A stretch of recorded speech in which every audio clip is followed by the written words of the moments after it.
کامیاب ہو چکی تھی۔ لاکر میں فلیش ڈرائیوز کے 2 کنٹینرز تھے۔ اس نے انکرپٹڈ کنٹینر اٹھایا تھا۔ اب وہ پھر سے لیپ ٹاپ کی طرف بڑھی تھی۔ نگاہیں لیپ ٹاپ کی اسکرین پر جمی تھیں۔ وہ ایک ایک کر کے ان فلیش ڈرائیوز کو ڈیکرپٹ کر کے اوپن کر رہی تھی۔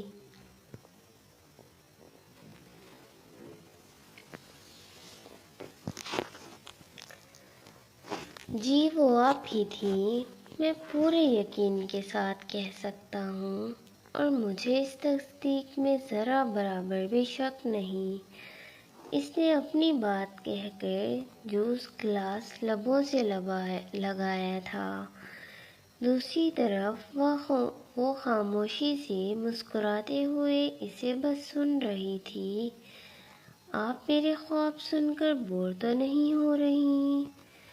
وہ مسکراتے ہوئے اب نیپکن سے ہاتھ صاف کرتے اسے پوچھ رہا تھا، جو اسے سنتے ہی ساتھ ہی چائنیز کی چھوٹی چھوٹی بائٹ منہ میں رکھتی جا رہی تھی۔ اس سے خوابوں کی شروعات سے لے کر آخر تک تو وہی تھی۔ بھلا محبوب کی زبان سے خود کے متعلق سننے میں کوئی کیسے بور ہو سکتا تھا؟ نہیں، اس نے لفی میں گردن ہلائی۔ اچانک ماریہ کے موبائل پر رنگ ہوئی تھی، حیات بھابی کی کال۔ اس نے ایک نظر اسکرین پر ڈالتے طلحہ کو متوجہ کرتے کہا، ساتھ ہی کال اٹینڈ کی۔ السلام علیکم۔ جی اوکے بھابی، جی بس میں آ رہی ہوں۔ اوکے اللہ حافظ۔ خیریت؟ وہ پوچھ رہا تھا۔ جی خیریت ہے، حیات بھابی کو کسی ضروری کام سے جانا ہے، مہا گھر پر اکیلی ہے میڈ کے ساتھ۔ وہ کہہ رہی تھی کہ میں گھر چلی جاؤں مہا کے پاس۔ اوکے چلیں، میں پھر آپ کو ڈراپ کر دیتا ہوں، طلحہ کہتے ہوئے اب اپنی جگہ سے اٹھا تھا۔ وہ بھی اٹھتی دکھائی دی تھی۔ نہیں، آپ کا روٹ چینج ہو جائے گا طلحہ، میں کیب لے کر چلی جاؤں گی۔ میرے ہوتے ہوئے آپ کیب لے کر جائیں گی؟ ہو ہی نہیں سکتا۔ پیمنٹ کلیئر کرنے کے بعد وہ دونوں ایک دوسرے کے برابر میں چلتے باہر آتے دکھائی دیے تھے۔ یہ لے بھائی، اس پیاسے کوے کو پانی پلا۔ رحیم نے پانی کی بوتل قاسم کی طرف اچھالی، جو اس نے اب پیچھے اذلان کی طرف اچھال دی تھی۔ اذلان نے فوراً کیچ کی تھی، بیٹا تم لوگ بھول رہے ہو وہ دن جب میں نے تم دونوں کی جان بچائی تھی۔ قاسم بوتل کا ڈھکن کھولتے پانی حلق میں اتارتے بولا تھا، ہاں میں تو سمندر میں ڈوب کر مرنے والا تھا نا۔ رحیم اب کہتے ہی گاڑی میں آ بیٹھا تھا، اور میں تو وادی سے چھلانگ لگانے والا تھا۔ بہت شکریہ جو عزت مآب نے ہم دونوں کی جان بچائی۔ قاسم بھی دو بدو بولا، ساتھ ہی گاڑی کے اگنیشن میں چابی گھمائی۔ بیٹا حالت تو تم دونوں کی یہی تھی۔ اگر اس دن میں اپنی کتاب تم دونوں کے ساتھ شیئر نہ کرتا نا، تو واقعی سر نے ایک کو سمندر میں ڈبونا تھا اور دوسرے کو وادی میں پھینک دینا تھا۔ وہ ہمارے سر تھے، جلات نہیں۔ اب کی بار رحیم بولا تھا، بیٹا سر عبید کسی جلات سے کم بھی نہیں تھے۔ اذلان فوراً آگے کو جھک کر بولا تھا، وہ تو شکر ہے کہ اس دن سر آئے ہی نہیں تھے، ورنہ یہ تو پوری زندگی ہمیں جتاتا۔ کتاب شیئر کی تھی۔ قاسم منہ بگاڑے بولا تھا، ہاں اور اگر سر آ جاتے پھر سوچو ذرا۔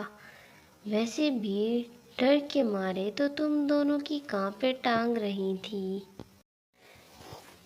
اذلان نے کہتے ساتھ ہی زوردار قہقہہ لگایا تھا۔ بھائی چھوڑ بھی دو اس بیچارے کا پیچھا، کانپیں ٹانگ رہی تھیں، قاسم نے بھی دہراتے ساتھ ہی قہقہہ لگایا۔ وجہ کچھ بھی بنی ہو لیکن اس دن ہماری دوستی کی شروعات ہوئی تھی۔ رحیم مسکرا کر بولا تھا۔ درست کہا، وہ دونوں بیک وقت بولے تھے۔ رحیم نے کان میں لگا ایئر پیس آن کیا، ساتھ ہی بولا، ہلو شمس، کہاں رہ گئے ہو؟ تمہاری گاڑی پیچھے کہیں نظر نہیں آ رہی۔ اوکے جلدی پہنچو۔ کہاں وہ رہ گئے ہیں؟ اذلان پوچھ رہا تھا۔ کہیں نہیں، بس پیچھے ہی ہیں۔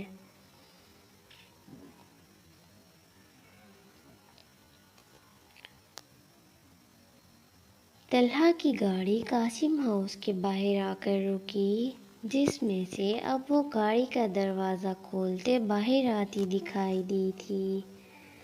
آپ نے بتایا نہیں، پڑھائی کیسی جا رہی ہے؟ اب اسے ایک اور سوال یاد آیا تھا جو کہ وہ اس سے کچھ دن پہلے بھی کر چکا تھا۔ آج پتہ نہیں کتنی ہی باتیں تھیں جو ان دونوں کے درمیان ہوئی تھیں۔ ایسا لگا تھا جیسے وہ جاگتے میں بھی خواب دیکھ رہی تھی۔ طلحہ کی اس کی طرف پشت تھی، وہ مسکرائی تھی۔ طلحہ انصاری کو پڑھا تھا، کئی امتحانات دیے اور آج نتیجہ بھی آ گیا۔ وہ کہتے ساتھ اب مسکراہٹ دبائے گیٹ کے روم کی طرف بڑھ رہی تھی۔ دوسری طرف طلحہ نے ناسمجھی سے آنکھیں سکیڑی۔ اگلے ہی لمحے لبوں کو مسکراہٹ نے چھوا تھا۔ وہ ونڈو کی جانب جھکا تھا۔ پھر کیا نتیجہ آیا؟ اس کی آواز سماعت سے ٹکرائی۔ اندر کی طرف بڑھتے قدم یکدم تھمے تھے۔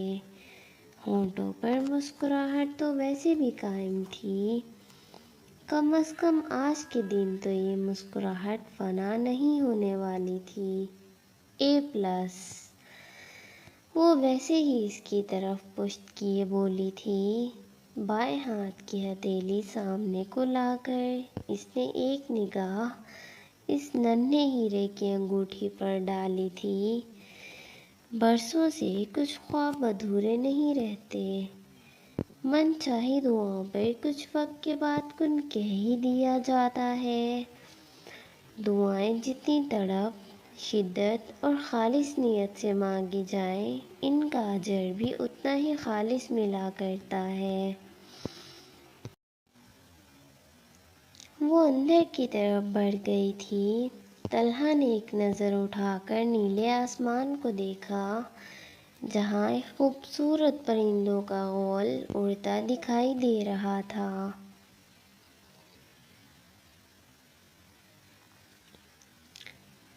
لائبہ، اس کی آواز سماعت سے ٹکرائی تھی۔ فون کے دوسری طرف شہری تھا۔ ہیلو لائبہ۔ تڑپ، ندامت، شرمندگی اس کی آواز میں سب تھا۔ اس نے محسوس کیا تھا، لائبہ میں نے بہت غلط کیا تمہارے ساتھ، میں تو تم سے معافی مانگنے کے بھی لائق نہیں ہوں۔ اینا ٹھیک کہتی ہے، میں بالکل ان ٹپیکل مردوں والا رول پلے کیا ہے جو عورت کو ذہنی طور پر بیمار کرتے ہیں۔ میں ایک گھٹیا شخص ہوں لائبہ، میں مانتا ہوں، میں اعتراف کرتا ہوں کہ میں نے غلط کیا۔ شری، اس کا نام پکارتے اس کے لبوں میں کپکپاہٹ تھی۔ شری، غلطی میری بھی ہے، میں تمہیں سمجھ نہیں سکی۔ میں کیسے نہیں سمجھ سکی کہ تم کتنا پریشان ہو، کتنے ٹف ٹائم سے گزر رہے ہو۔ آنسوؤں کا گولا حلق میں اٹکا تھا۔ نہیں لائبہ، چاہے میں کتنے بھی مشکل حالات میں کیوں نہ ہوں۔ مجھے تم سے اس ٹون میں بات نہیں کرنی چاہیے تھی۔ کاش ہم اپنی غلطیوں کو، نادانیوں کو، ان تلخ یادوں کو اس زندگی سے اسکپ کر سکتے۔ وہ خالی خالی سا بولا تھا۔ شیری، اگر رابطے دل کے ہوں تو تلخ یادیں مٹانے میں ایک لمحہ نہیں لگتا۔ مجھے اب یاد بھی نہیں جو تم نے کہا تھا۔ اب اگر کچھ یاد ہے تو وہ یہ کہ تمہیں اپنے کیے پر ندامت ہے۔ اگر تم مجھ سے ندامت کا اظہار بھی نہ کرتے تو پھر میں کیا کرتی؟ لیکن مجھے پورا یقین تھا کہ تم رابطے بحال کرنے میں پہل خود کرو گے۔ ویسے ہو کہاں تم اس وقت؟ آفس میں ہوں۔ میری وجہ سے تمہاری طبیعت خراب ہوئی، تمہیں ایک رات ہاسپٹل میں گزارنی پڑی۔ میں بہت شرمندہ ہوں لائبہ۔ اف، لائبہ کا کیا گیا استفسار اسے سنائی دیا تھا۔